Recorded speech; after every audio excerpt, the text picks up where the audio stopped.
नमस्कार दोस्तों, मैं आचार्य देवेश कुमार ठाकुर आपको आपके अपने चैनल एस्ट्रोलॉजी स्टार्ट्स में फिर से एक बार स्वागत करता हूं। दोस्त, आज हम बात करने वाले हैं धनु राशि वालों के शनि के उदय के खास प्रभाव के बारे में, क्योंकि वास्तव में सिर्फ इतना ही नहीं हो रहा है। धनु राशि वालों के लिए जो दूसरी घटना हो रही है वो है शनि का अपने ही नक्षत्र उत्तरा भाद्रपद के चतुर्थ चरण में गमन करना। ये सैटर्न ट्रांजिट जो है ना, ये बड़ा ही खास धनु राशि वालों पे होने वाला है। उसका एक और खास कारण है। उसका और खास कारण ये है कि शनिदेव अभी आपके चतुर्थ भाव में हैं, और पता है चतुर्थ भाव में शनि के प्रेजेंस का मतलब क्या होता है? सैगिटेरियस ज़ोडिएक साइन के ऊपर शनि की ढैया का इफेक्ट आ जाना। और अभी आप शनि की ढैया से थोड़े परेशान भी हैं। उसका खास कारण यही है कि वो हृदय भाव पे अपना प्रभाव बनाए हुए हैं, जो कि मन का कारक है, और इससे मन त्रस्त हो जाता है, या यूं कहें कि मन सूखा हो जाता है, क्योंकि शनि का नेचर क्या है?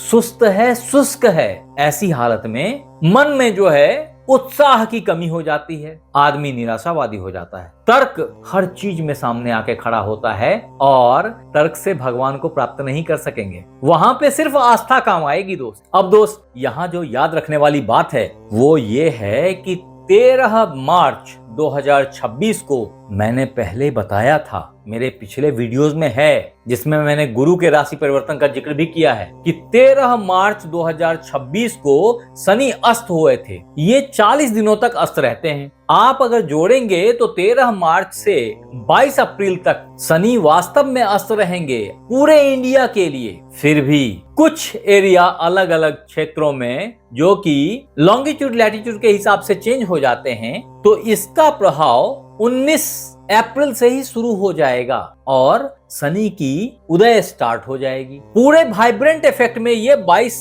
अप्रैल 2026 से आ जाएंगे। इतना ही नहीं है, वास्तव में 17 अप्रैल 2026 को, यानी कि उससे ठीक 3-4-5 दिन पहले, शनिदेव अपने ही नक्षत्र उत्तरा भाद्रपद के चतुर्थ चरण में प्रवेश कर जाएंगे। समझिए, यहां से चल रहे हैं तो वो ऐसे बढ़ रहे हैं, और जब वो उत्तरा भाद्रपद के चतुर्थ चरण में प्रवेश करेंगे, ये उनके खुद का नक्षत्र है। और खास बात ये है कि उत्तरा भाद्रपद थोड़ी मैच्योर नक्षत्र है, ऐसा समझ लीजिए। गंभीर है, ये गहराइयों का प्रतिनिधित्व करता है। और ऐसी हालत में ये गहराइयां, ये गंभीरता कहाँ हो रही है? आपके हृदय भाव में हो रही है धनु राशि वालों। कहने का मतलब है कि कहीं ना कहीं आपके हृदय में चीजें गहराइयों में बैठेंगी।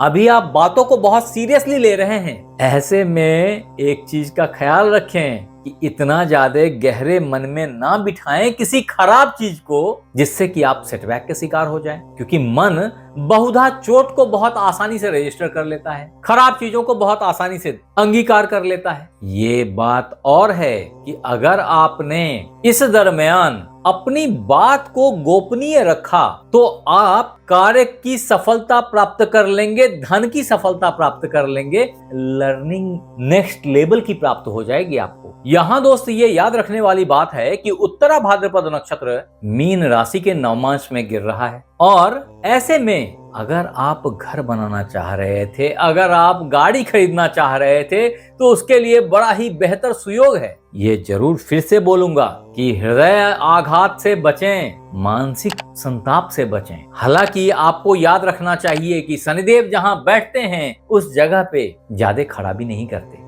इनकी दृष्टि विच्छेदात्मक होती है, और ऐसे में यहाँ बैठे शनि की दृष्टि सबसे पहले यहाँ पड़ेगी, जो कि तृतीय दृष्टि होगी, और आपके छठे भाव पे पड़ेगी। याद रखने वाली बात यह है कि ये तृतीयेश भी हैं, इस भाव के भी लॉर्ड हैं, और तृतीयेश का छठे भाव पे दृष्टि पड़ना, आपने जो स्किल सीखा उससे आपके दैनिक रूटीन को सधना, आपकी जिम्मेवारियों को उठाना, आपको नए रास्ते मिलना जॉब के, ये सब कुछ अवश्यंभावी हो जाएगा। आप अगर नए जॉब के लिए प्रयासरत थे तो बहुत अच्छे इंटरव्यू के साथ बहुत बेहतर जॉब की प्राप्ति आपको हो सकती है, क्योंकि यहाँ बैठे शनिदेव जहाँ पूर्ण दृष्टि से आपके छठे भाव को देखते हैं, वहीं पूर्ण दृष्टि से आपके दसम भाव को देखते हैं। ये धनु राशि वालों के लिए कर्म में वास्तव में एक नया मोड़ लेके आ रहा है, एक नई जिंदगी लेके आ रहा है, एक नया उठान लेके आ रहा है, एक नई अपॉर्चुनिटी लेके आ रहा है, और एक अच्छा प्रमोशन लेके आ रहा है। फिर भी इतना याद रखिएगा कि अननेसेसरी के कॉम्पिटिशन से बच जाएं, अननेसेसरी के शत्रुता से बच जाएं। अगर आप लोन लेना चाह रहे थे तो बहुत अच्छा टाइम है आपके लिए। बॉस और पिता आपसे प्रसन्न रहेंगे, फिर भी कभी ऐसी बात हो सकती है जो आपके दिल को चुभ जाए, तो थोड़ा होशियारी से मैनेज करें। तत्पश्चात यहाँ बैठे शनिदेव अपनी पूर्ण दशम दृष्टि से आपके लग्न को देखते हैं और यहाँ पे आपके स्वास्थ्य में कुछ खराबियां दिख सकती हैं। आपके बिहेवियर में कुछ निष्क्रियता दिख सकती है, कुछ शुष्कता दिख सकती है। आपके बाल बहुत तेजी से झड़ सकते हैं, आपके ऊपर बुढ़ापा हावी हो सकता है। यंग आदमी है फिर भी आप बूढ़ों की तरह बात करने लग जाएंगे। इसी को तो थोड़ी मैच्योरिटी भी बोलते हैं, जिसको मैंने पहले ही बताया कि ये उत्तरा भाद्रपद नक्षत्र के चतुर्थ चरण में शनि के प्रवेश के कारण खास प्रभाव हैं, जो सैजिटेरियस ज़ोडिएक साइन के ऊपर में बड़े विशेष तरीके से अभी पड़ रहे हैं। एक केंद्र में बैठे शनिदेव 3 केंद्रों पे कंट्रोल रखे हैं। ऐसे में दोस्त ये भी याद रखें कि शनिदेव जो कि आपके धनेश भी हैं, धनेश का उदय हो जाना प्रचुर मात्रा में धन की प्राप्ति को दर्शाता है। रुके हुए पैसे अब प्राप्त होने लग जाएंगे, लेकिन ये सब तभी होगा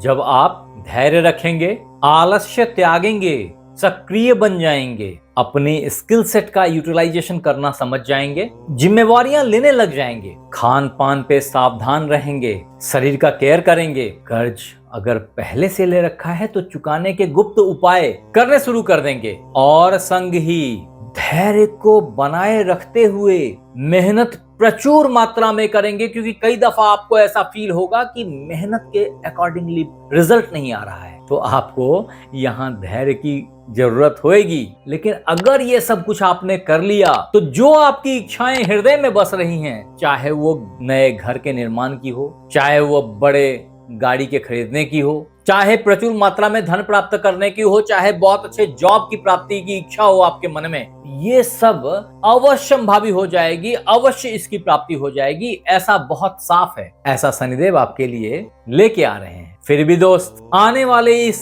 1.5-2 महीने में, क्योंकि पुनः शनि रेवती नक्षत्र में प्रवेश करेंगे और वापस वहां से रिट्रोगेट हो जाएंगे, इस बीच जो आपके पास में टाइम बचेगा वो यही 1.5-2 महीने का होगा। इस दरमियान आपको उन हर चीज की प्राप्ति हो जाएगी जो आपने अभिलाषा कर रखी थी। फिर भी कहता हूं कि अगर ऐसा हो कि आपको लगे कि यार फिर भी तो मैं सफर कर रहा हूं, फिर भी तो ये दिक्कतें हैं, तो ऐसी हालत में आपके लिए कुछ रामबाण उपाय हैं। आप उनको फॉलो कीजिए और फिर आके लिखिएगा कि फायदा हुआ या नहीं हुआ। जिसमें सबसे पहला उपाय है आपके लिए, किसी भी शनिवार अथवा मंगलवार से शुरू करके हनुमान जी के मंदिर जाके उनके ऊपर चमेली का तेल और सिंदूर का लेप करें। आपके लिए जो दूसरा इंपॉर्टेंट उपाय है वो है ओम सम शनिश्चराय नमः का नित्य 108 बार पाठ किसी भी शनिवार से संध्या काल से करना शुरू कर दें। अन्यथा हनुमान चालीसा 3 बार अवश्य पढ़ें। तदुपरांत आपके लिए जो तीसरा इंपॉर्टेंट उपाय है